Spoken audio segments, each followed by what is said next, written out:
सोचो, अगर मैं आपसे कहूं कि इंडिया ने स्पेस सेक्टर में कुछ ऐसा काम कर दिया है जो दुनिया में सिर्फ दो ही देश कर पाए हैं, अमेरिका और चाइना।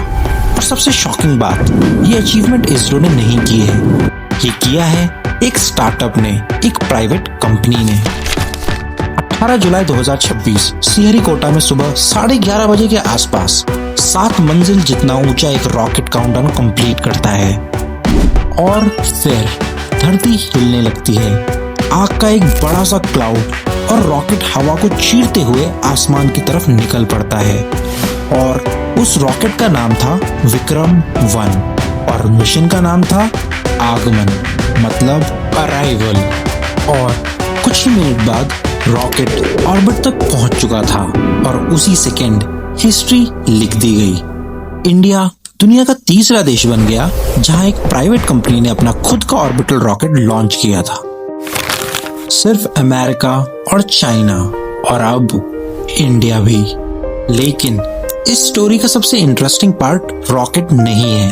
इंटरेस्टिंग पार्ट ये है कि सिर्फ कुछ साल पहले तक इंडिया में किसी भी प्राइवेट कंपनी को रॉकेट बनाना तो दूर, लॉन्च करने तक का परमिशन अलाउड नहीं था।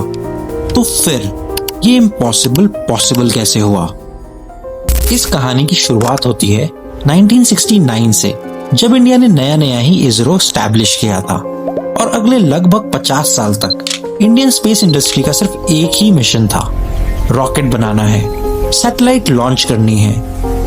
और इन सबको करने का सिर्फ एक ही रास्ता था, एंड दैट वाज इसरो। इस चीज को एक सिंपल से एग्जाम्पल से समझते हैं। आप सोचो कि आपने एक रेस्टोरेंट खोला है, शेफ आप हो, रेसिपी आपकी है, किचन भी आपका है और इंग्रेडिएंट्स भी आप ही के हैं, लेकिन गवर्नमेंट आके बोलती है कि खाना सिर्फ हम सर्व करेंगे। थोड़ा अजीब तो लगेगा ना? बस इंडियन स्पेस सेक्टर भी कुछ ऐसा ही था। प्राइवेट कंपनी सिर्फ रॉकेट के पार्ट्स बना सकती थी, जैसे fuel tanks, valves, electronics, circuit boards, लेकिन पूरा रॉकेट बनाकर लॉन्च करना इम्पॉसिबल था। वो राइट सिर्फ इसरो के पास था। और ऑनेस्टली इसमें इसरो की कोई गलती भी नहीं थी। इसरो वो सारे अचीवमेंट्स पूरे कर रहा था जिस पर पूरे देश को गर्व था। For example PSLV, Mangalyaan, Chandrayaan etcetera, hundreds of successful satellite launches. लेकिन हर सक्सेस एक नई प्रॉब्लम भी लेकर आया। 2015 के बाद दुनिया बदल गई थी।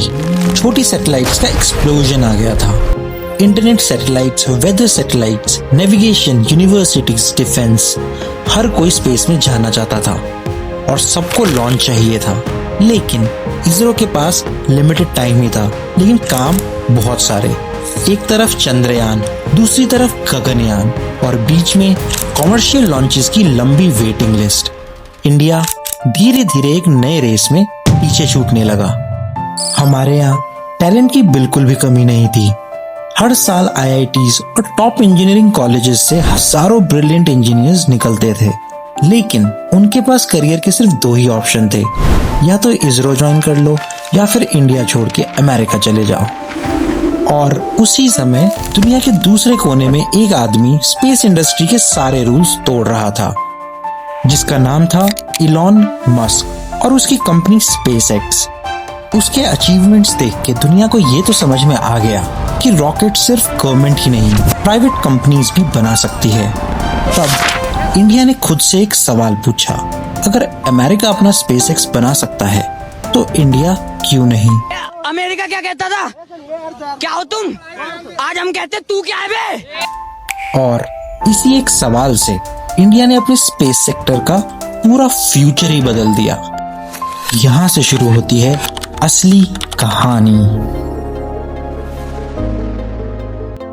प्राइवेट कंपनीज को पहली बार परमिशन दी गई अपने रॉकेट्स डिजाइन करने की, अपने सैटेलाइट्स लॉन्च करने की और तो और कॉमर्शियल स्पेस बिजनेस करने की।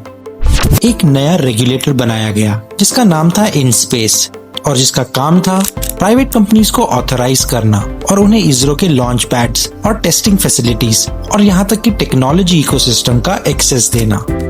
ये सिर्फ एक पॉलिसी चेंज नहीं था, ये वो दिन था जब इंडिया ने स्पेस सेक्टर पर अपना लगभग 50 साल पुराना मोनोपोली खुद तोड़ दिया था। और इस नए इकोसिस्टम का सबसे बड़ा फायदा उन लोगों को मिला जो पहले से स्पेस इंडस्ट्री को अंदर से समझते थे। 2018 में दो इंजीनियर्स पवन कुमार चंदना और नागभरत ढाका ने हैदराबाद में एक स्टार्टअप शुरू किया और उसका नाम रखा स्काईरूट एरोस्पेस। पवन पहले इसरो में साइंटिस्ट रह चुके थे और भरत एरोस्पेस इंडस्ट्री में प्रोपल्शन सिस्टम्स पर काम कर चुके थे। दोनों का एक ही मिशन था, स्पेस को सस्ता बनाना।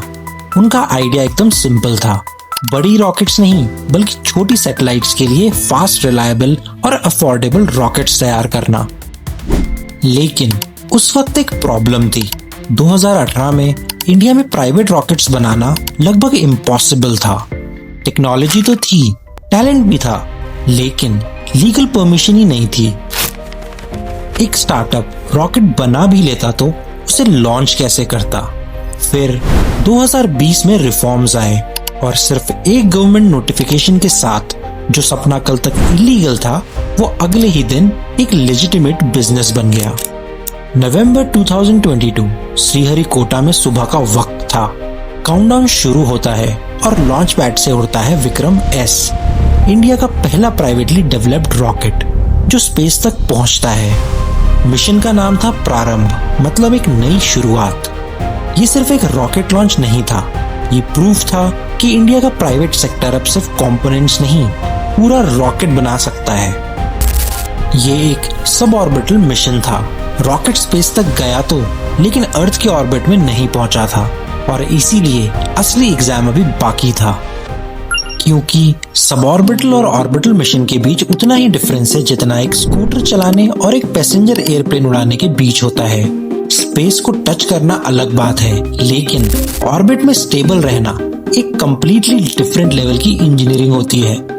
और उसके लिए स्काईरूट को बनाना था एक बिल्कुल नया रॉकेट, जो कि था विक्रम 1। हैदराबाद के मैक्स क्यू कैंपस में अगले कई साल हंड्रेड्स ऑफ इंजीनियर्स दिन रात काम करते रहे। Carbon fibre body, 3D printed engines और सबसे इंटरेस्टिंग इसका fourth stage, orbit adjustment module. ये लिक्विड फ्यूल से चलता है और एक बार नहीं बल्कि मल्टीपल टाइम्स स्पेस में रीस्टार्ट हो सकता है। मतलब एक ही लॉन्च में अलग अलग कस्टमर्स के सैटेलाइट्स को अलग अलग ऑर्बिट में डिप्लॉय किया जा सकता है। ये कैपेबिलिटी नॉर्मली सिर्फ एस्टैब्लिश्ड स्पेस एजेंसीज या दुनिया की कुछ ही प्राइवेट कंपनीज के पास होती है। लेकिन इंजीनियरिंग से भी बड़ा चैलेंज था पैसे। रॉकेट बनाना सॉफ्टवेयर स्टार्टअप खोलने जैसा नहीं होता है। यहाँ एक फेल्ड टेस्ट सिर्फ बग नहीं होता, करोड़ों रुपए सेकंड्स में जल सकते हैं। शुरू में काफी इन्वेस्टर्स का एक ही जवाब होता था, रॉकेट साइंस बहुत रिस्की है, अगर टेस्ट फेल हो गया तो। लेकिन स्काईरूट के फाउंडर्स के पास एक ऐसी चीज थी जो बहुत कम स्टार्टअप्स के पास होती है, एंड दैट इज क्रेडिबिलिटी। पवन ने इसरो में सालों तक रॉकेट्स पर काम किया था और भरत प्रोपल्शन इंजीनियरिंग का रियल वर्ल्ड एक्सपीरियंस लेकर आए थे। मतलब वो सिर्फ एक आइडिया पिच नहीं कर रहे थे, वो अपनी एक्सपर्टीज पर इन्वेस्टर्स का ट्रस्ट बना रहे थे। और धीरे धीरे वो ट्रस्ट फंडिंग में बदलने लगा। ग्लोबल इन्वेस्टर्स जुड़ते गए और मई 2026 तक स्काईरूट की वैल्यूएशन $1 बिलियन से भी ऊपर पहुंच गई। सिंगापुर के सोवरेन वेल्थ फंड GIC जैसे बड़े इन्वेस्टर्स अब इस इंडियन स्टार्टअप पर दाव लगा चुके थे। और तब सबको समझ आने लगा कि ये सिर्फ एक स्टार्टअप नहीं है, बल्कि इंडिया के प्राइवेट स्पेस एरा की पहली यूनिकॉर्न कंपनी बन चुकी है। और फिर आया वो दिन, 18 जुलाई 2026, जगत श्रीहरिकोटा। लॉन्च पैड पर खड़ा था विक्रम 1, लगभग 7 मंजिल जितना ऊंचा। मिशन कंट्रोल के अंदर स्काईरूट की टीम की धड़कनें काउंटडाउन के साथ सिंक्रोनाइज हो चुकी थी। महीनों की टेस्टिंग, सालों की मेहनत और हजारों फेलियर्स अब सिर्फ कुछ सेकंड्स में डिसाइड होने वाले थे।